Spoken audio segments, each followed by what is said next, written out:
Hey everyone, and welcome back to Mind Matters. It's a show where we talk about everything that keeps our mind going, and it's sometimes slowing down. So, today we have a topic that many of us can relate to, and it's called burnout. So, to help unpack things of what burnout is, how we deal with it, we have a special guest today. Today we have Matthew. He is a bachelor student from Taylor's University studying psychology. So, yeah, Matthew, thank you for being here with us. Hey Dave, it's of my pleasure being here, especially talking about something that most of us probably can relate to, and I feel like it's very exciting also. First time being here as well, so I hope this goes well. All right, Matthew. So, I have several questions for you actually, and this is probably something that people are actually, interested about and want to hear about what burnout is.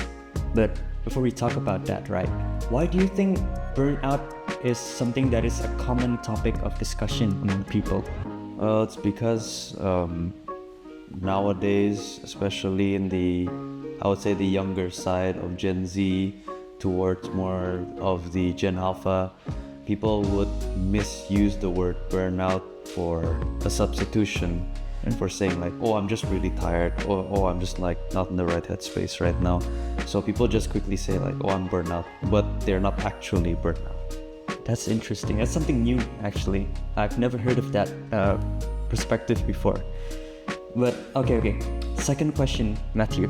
So what's the difference between normal stress? I think you mentioned this also relating to your answer previously. So what is like a normal stress and what is actually like a full-on burnout? What's the difference?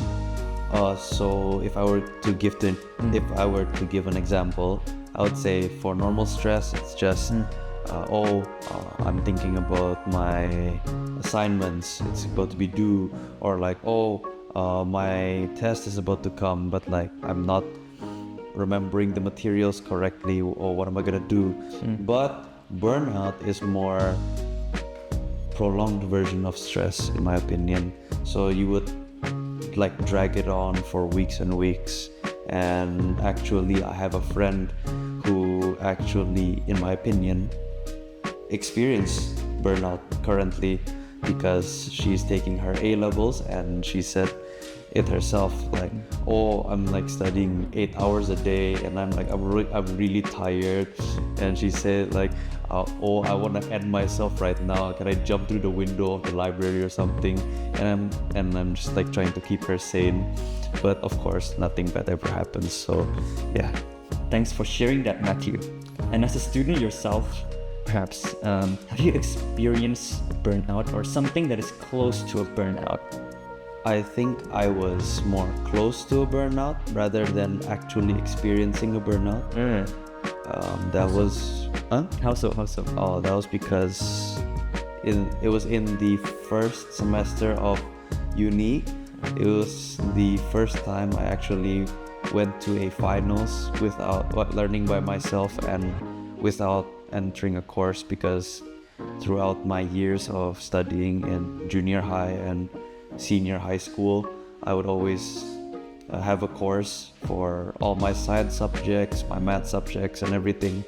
And if it were something else like history or something, I would ask my parents for help. And in the psychology subjects, I studied all by myself, and I mean the results are showing somewhat, so I'm quite happy with that.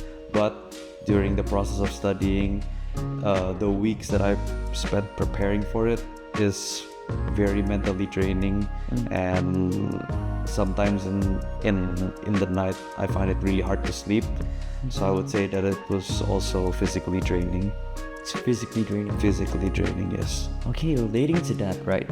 What are the key signs that someone is experiencing burnout?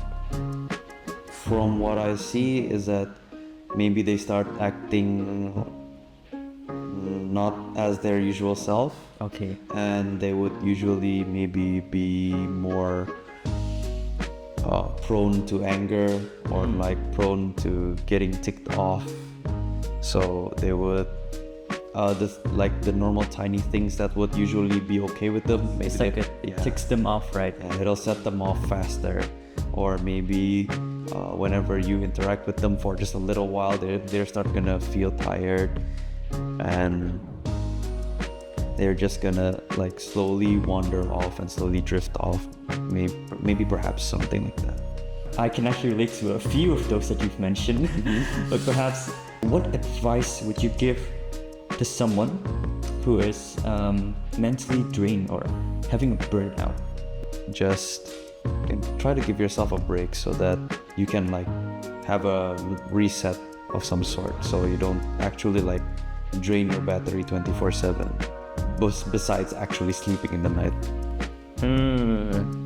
All right, that's a good tip. I think I might use it next time if I feel close to burning out. You know, like before I have a burnout, I could know those symptoms. Like then I can have like a precaution. You know, can rest more, and yeah. All right, I think that's all for today. Yeah, thank you, Matthew, for joining us. It's my pleasure. Thank you for joining us in Mind Matters. That's my pleasure. Yeah. It really is. Thank you everyone for joining Mind Matters. It has been an enlightening episode with Matthew as a psychology student getting his perspective on burnout. So I'll see you in the next episode.